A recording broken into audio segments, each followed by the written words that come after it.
누가복음 2장 21절에서 40절까지 말씀 함께 읽겠습니다. 할례할 8일이 되매 그 이름을 예수라 하니 곧 잉태하기 전에 천사가 일컬은 바로라.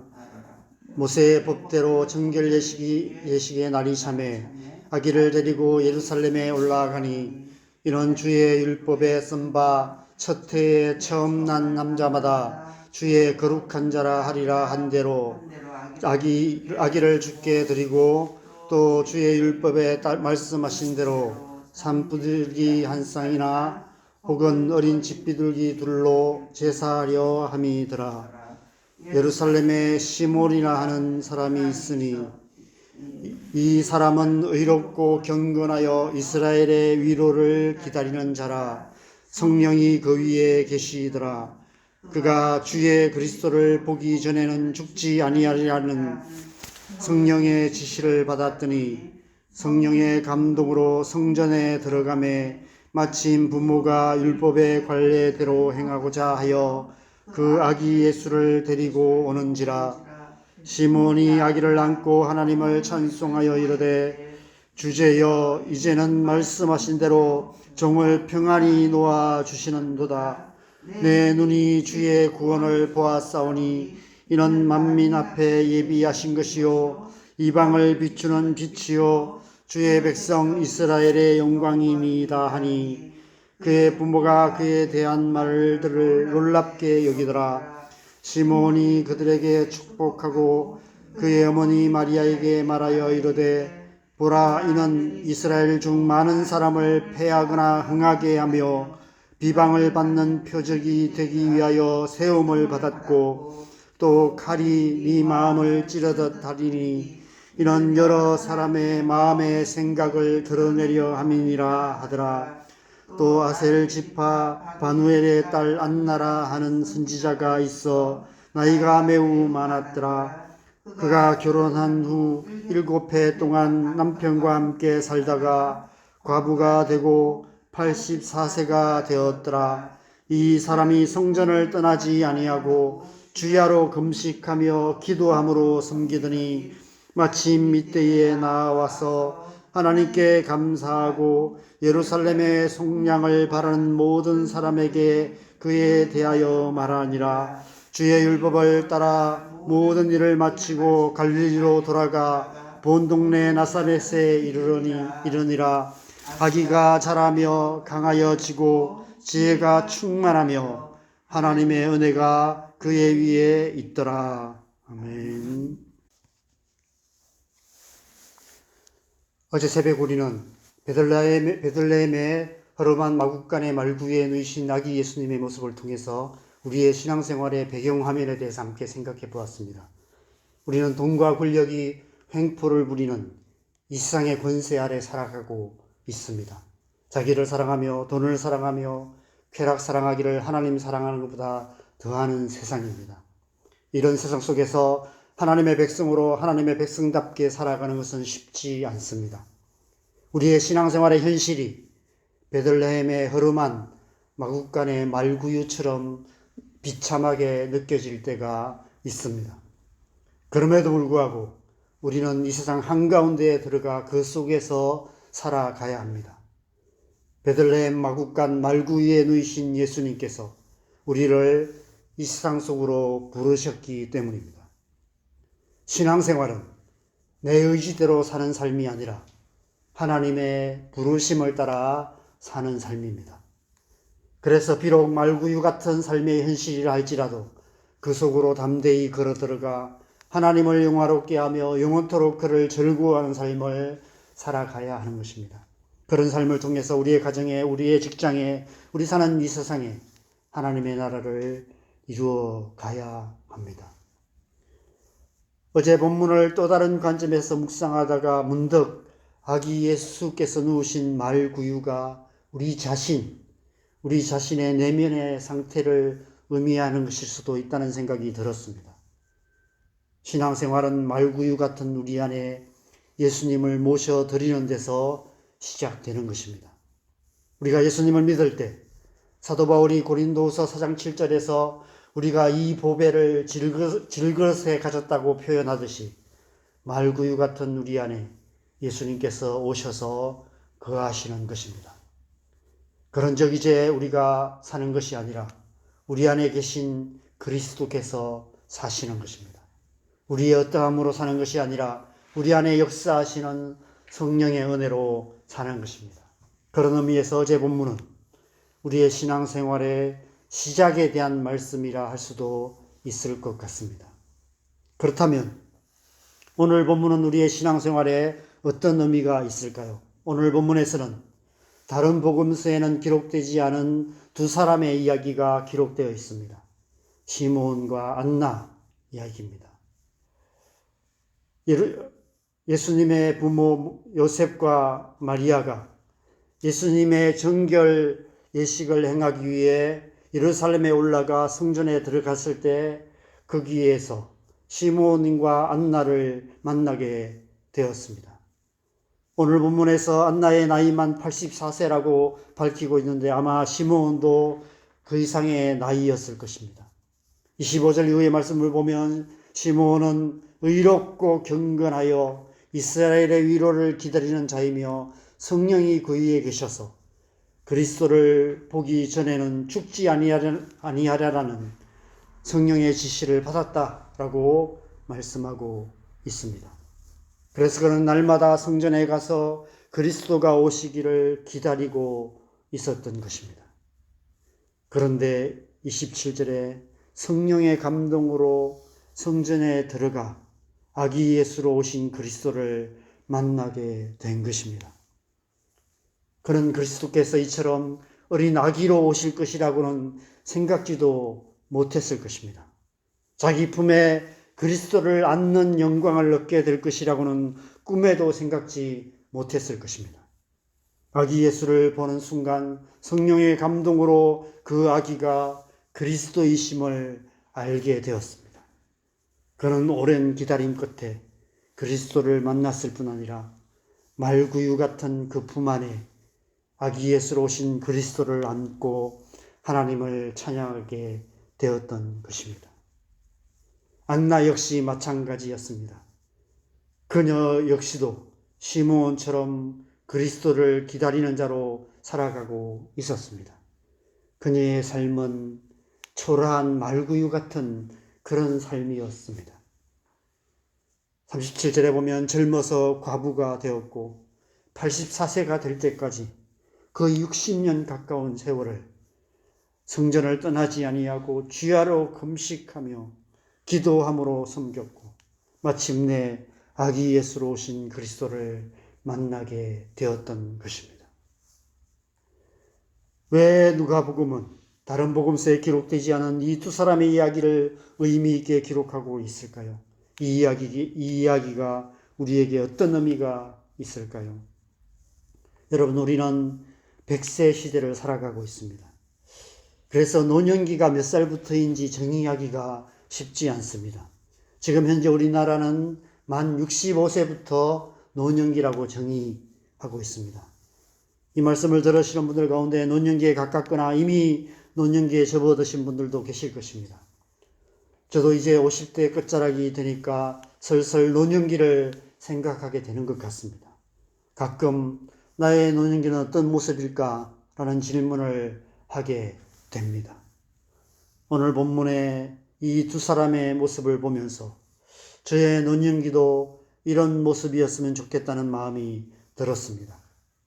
어제 새벽 본문이 우리의 신앙생활의 시작을 생각하게 하는 본문이라면 오늘 본문의 두 사람의 이야기는 우리의 신앙생활의 본질이 무엇이며 우리의 신앙생활의 마지막이 어떤 모습이어야 하는지를 생각하게 하는 본문인 것 같습니다.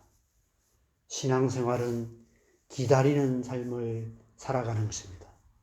날마다 우리 안에 임재하시는 하나님의 현존, 성령의 충만하신 은혜를 기다리며 살아가고 장차 다시 오실 예수 그리스도의 재림을 기다리며 살아가는 것입니다. 구체적으로 어떻게 사는 것입니까? 시므온과 안나처럼 날마다 성령의 인도하심을 따라 기도와 금식으로 하나님을 섬기는 삶을 살아가는 것입니다. 먼저 그의 나라와 그 일을 구하는 삶을 사는 것입니다. 날마다 다시 오실 예수 그리스도를 기다리며 세례 요한이 주의 길을 예비하는 삶을 살았던 것처럼, 시몬과 안나가 그리스도를 기다리는 삶을 살아갔던 것처럼 예수님께서 다시 오실 길을 예비하며 다시 오실 예수 그리스도를 기다리며 살아가는 것입니다. 구름같이 허다한 증인들이 그렇게 살았습니다. 지금 이 시간에도 온 땅과 열방 가운데 그렇게 살아가는 수많은 하나님의 사람들이 있습니다. 우리 또한 그렇게 살아야 마땅합니다.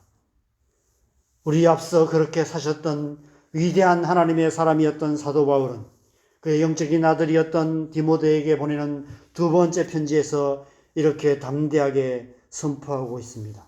디모데후서 4장 6절에서 8절입니다. 전제와 같이 내가 벌써 부어지고 나의 떠날 시각이 가까웠도다. 나는 선한 싸움을 싸우고 나의 달려갈 길을 마치고 믿음을 지켰으니 이제 후로는 나를 위하여 의의 면류관이 예비되었으므로 주 곧 의로우신 재판장이 그날에 내게 주실 것이며 내게만 아니라 주의 나타나심을 사모하는 모든 자에게 도니라. 우리 또한 이렇게 살아야 합니다. 시몬과 안나처럼, 사도 바울과 디모데처럼, 구름같이 허다한 믿음의 증인들처럼 주의 나타나심을 사모하는 자로 살아가야 합니다. 주님 다시 오실 그날을 기다리며 주님 다시 오실 길을 예비하는 자로 살아가야 합니다. 오늘 하루 저와 여러분의 삶이 그런 삶이 되시기를 바랍니다. 우리의 삶이 다하는 그날까지 주의 나타나심을 사모하는 자로 살아가시기 바랍니다. 우리의 삶을 통해 우리의 가정과 이 땅에 하나님 나라를 이루어가는 저와 여러분의 삶이 되시기를 주님의 이름으로 간절히 축원합니다. 우리 함께 기도하겠습니다. 여러분, 우리의 신앙생활은 기다리는 삶인 것 같습니다. 기도는 주님 앞에 앉아서 기다리는 것이죠. 주님의 임재를 기다리며 주님께서 우리에게 말씀하시기를 기다리는 것입니다. 말씀을 묵상한다는 것은 하나님께서 우리에게 말씀하시기를 기다리는 것이고, 예배한다는 것은 하나님께서 우리 안에 임재하시기를 기다리는 것입니다. 이 땅을 살아가는 하루하루 순간순간의 삶은 우리의 삶을 통해서 다시 오실 주님을 기다리며 살아가는 삶인 것 같습니다. 그렇게 주의 나타나심을 기다리는 자로 살아가는 동안 우리의 삶의 어느 순간에 우리가 주님 앞에 갈 수도 있고, 어쩌면 우리가 살아있는 동안에 주님 다시 오실 그날을 보게 될지도 모른다는 생각이 듭니다. 시므온과 안나처럼 주님께서 다시 오실 그날을 우리 대에 보게 될 수도 있는 것 같습니다. 그런 믿음을 가지고 살아가는 것, 그렇게 주님을 간절히 기다리며 살아가는 것, 그것이 신앙생활인 줄 믿습니다. 오늘 하루 우리가 그렇게 살아가기로 다시 한번 결단하며 우리의 남은 날들, 날마다 다시 오실 주님을 기다리는 자로 살아갈 수 있도록 주의 성령으로 우리를 충만하게 하시고 우리를 인도하여 주시도록 시간 주님의 은혜를 구하면서 함께 기도하겠습니다. 기도하십시다. 하나님 아버지, 우리가 주님을 기다립니다. 다시 오실 주님을 기다립니다. 구름같이 다한 증인들이 그렇게 다시 오실 주님을 기다리며 주의 나라를 기다리며 그렇게 살았고, 날마다의 삶 속에서 주의 임재하심, 주님의 은혜, 주님의 역사, 하나님의 나라를 구하며 주님 다시 오실 그 날을 기다리며 살아왔던 것처럼 우리 또한 그렇게 살기를 원합니다. 우리가 살아가는 오늘 하루의 삶, 우리의 남은 나날들이 주의 나타나심을 사모하며 그렇게 살아가는 삶 되게 하여 주시옵소서. 이 땅을 살아가는 하루하루 순간순간의 삶을 주의 나타나심을 사모하는 자로 살아갈 수 있도록 주님의 성령으로 우리를 충만하게 하시고, 세상이나 세상에 있는 헛된 것들의 마음 빼앗기지 않고 온 마음으로 주님만을 바라보며 주님만을 소망하며 주의 나타나심을 사모하며 주님을 기다리며 주의 임재 가운데 살아가는 우리의 삶 되게 하여 주시옵소서.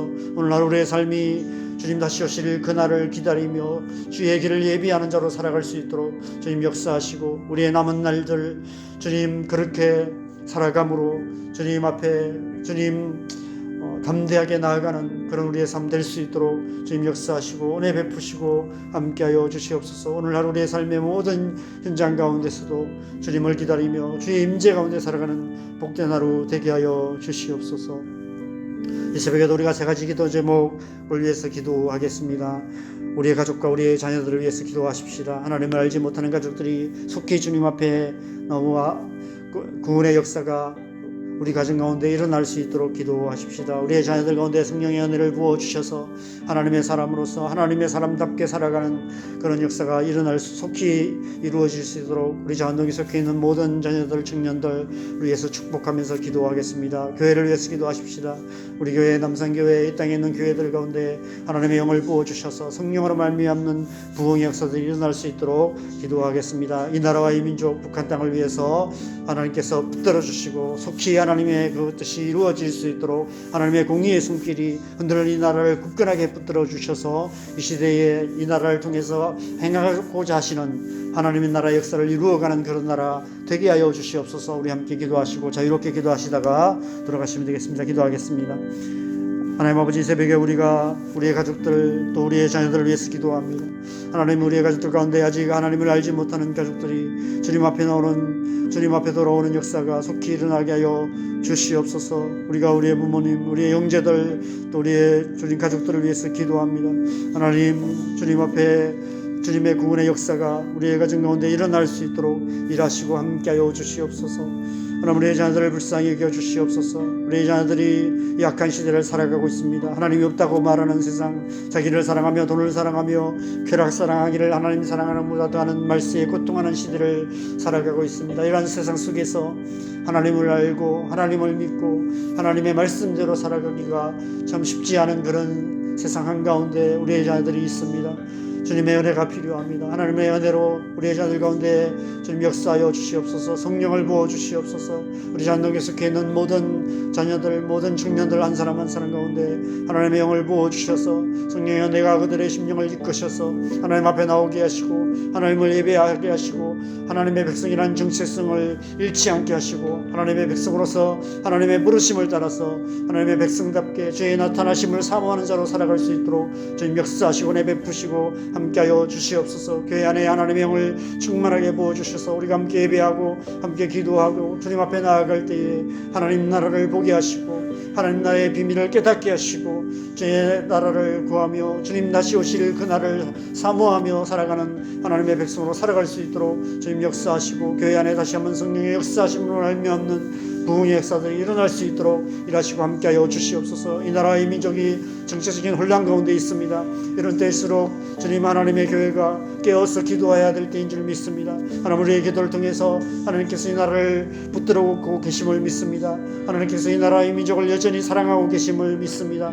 하나님께서 하나님의 사랑으로 하나님의 공의의 손길로 이 나라를 굳건하게 붙들어 주셔서 주님 모든 주님이 혼란이 속히 끝나게 하시고 하나님께서 행하고자 하시는 새로운 역사가 이 땅 가운데 일어날 수 있도록 역사하여 주시옵소서. 그래서 남과 북이 하나 되어서 내가 열방을 축복하는 그런 나라 되게 하여 주시옵소서. 주님, 북한 땅에 주님 모든 악한 권세들이 파여지고 주님 그 땅 가운데도 예수 그리스도의 복음으로 말미암는 구원의 역사들이 다시 한번 시작될 수 있도록 주님 역사하셔서 주님 우리 오랫동안 기도했던 통일한국이 속히 이루어질 수 있도록 주님 일하시고 함께하여 주시옵소서. 오늘 하루 우리의 삶 속에서 하나님께서 함께하시고 주의 성령이 우리를 이끌어 가시는 그런 삶 살아갈 수 있도록, 그래서 오늘 하루도 주님이 다시 오실 그날을 소망하며 주의 길을 예비하는 자로 살아갈 수 있도록 주님의 은혜로 충만하게 하여 주시옵소서. 이 하루의 삶을 주님 앞에 올려드립니다.